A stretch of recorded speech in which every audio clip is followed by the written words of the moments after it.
and welcome back to Mountain Schooling. Christmas is over. Yay. I'm so excited about that. I had a great time, but I'm exhausted, and I'm sure that you are too, to some extent.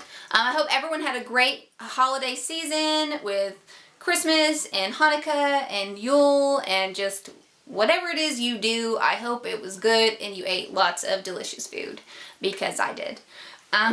So I just wanted to share my Christmas book haul really quick.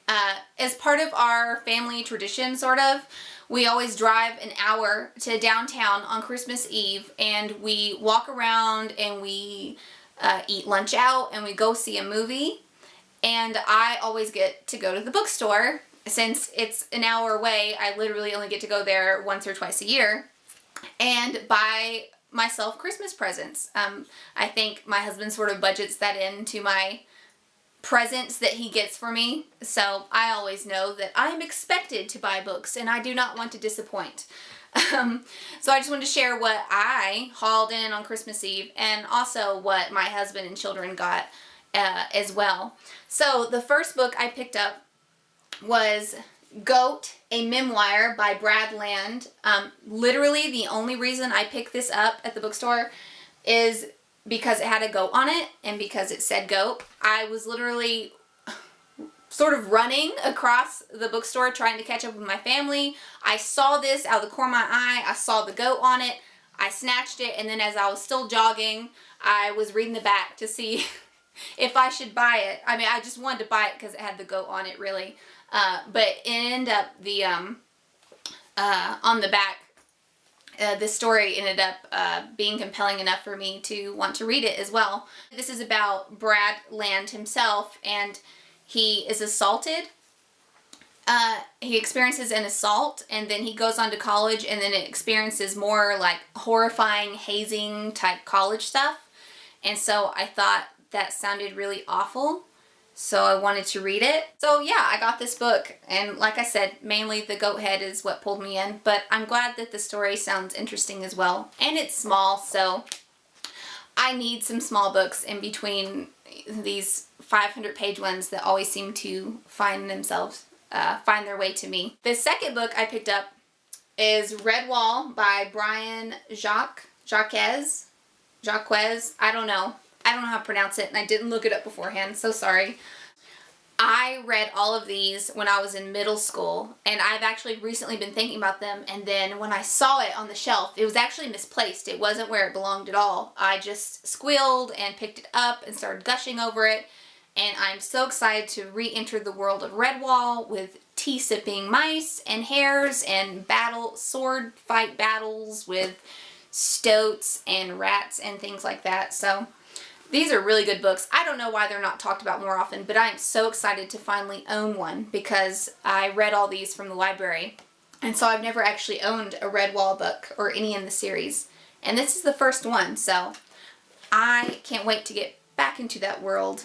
The third book I picked up, Grimm's Complete Fairy Tales. And I don't know if any of you are familiar with how Barnes & Noble sets up their store, which is where we were at, by the way. But they put these tables up near the front with these shiny, leathery books with like classics and like big books of fairy tales. And there was Jurassic Park and Frankenstein, and these are apparently collector's edition, and I just could not pass one of these up.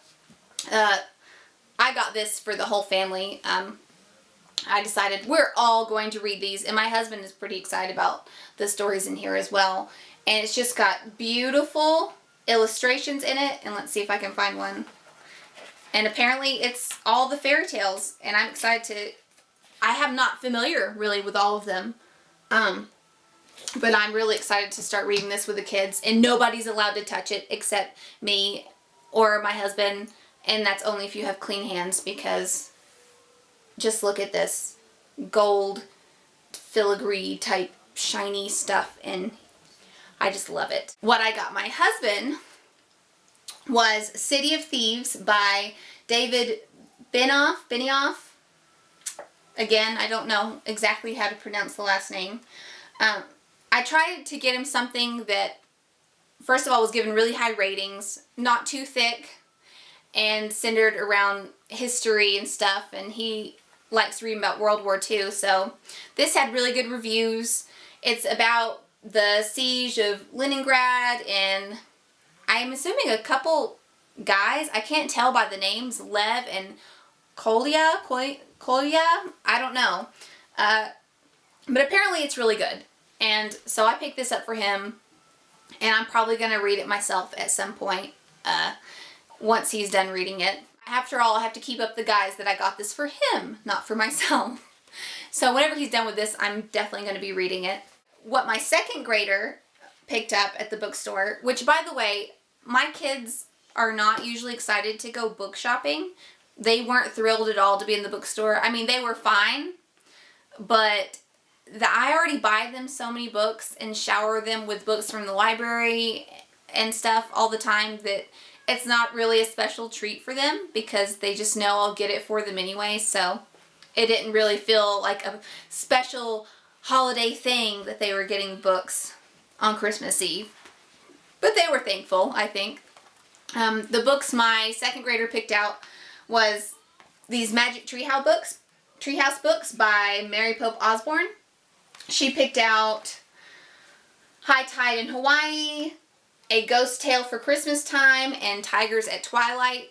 They all together were $10 because it was buy two, get the third free. And I was really proud of her for picking this up because she's studying tigers currently for our Asia unit. And so she picked this up specifically to help her learn more about tigers. So I know not everyone likes these books, but I think they're great for read-alongs for the kids. Especially my second grader, she loves them. She learns a lot from them, and they're compelling stories for her. Finally, my 5-year-old, we got her this book for Christmas. She didn't pick it out. She didn't pick out any books at the bookstore. She wanted a manicure set, so we told her she could buy that with her Christmas money. So that's what she got. But I did get her a book for Christmas because she's not coming away from the holidays unscathed without books. She's really into fairies right now, so I got her a book of Fairies by Patricia Saxton, and I haven't really looked through it at all. It's just supposed to be like sort of an instructional thing about fairies, the different kinds of fairies, where they live, what they do, and I was really sucked in with the illustrations, and it had really good reviews because I bought it online. And so I'm excited when all the holiday hubbub is over. She will definitely want me to read this. So yeah, those are all the books we got. And I also got 2 necklaces, I got 2 necklaces for Christmas, which are book themed. You probably can't see them very well, but my husband got me a cave art necklace because of my love affair with Clint of the Cave Bear series of books. So he got me this, and then he also got me this necklace. Again, I don't know if you can see it, but it's 4 hares chasing each other in a circle, and I really like it even more now because I just read Watership Down not too long ago, and I actually had one of these before, but I lost it during the summertime, so he got me a new one, and now it has even more meaning for me. He's a smart man for getting me these. I loved these almost as much as the books that I got from the bookstore. So, and then a few other useful things to have around our little homestead farm were my gifts. So yeah, that was my Christmas time book haul that I mainly picked for myself.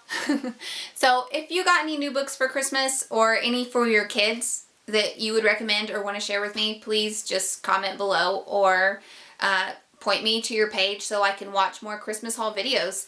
And yeah, I hope your holiday was warm and bright and full of good food and the company of great people. And I will see you guys next time.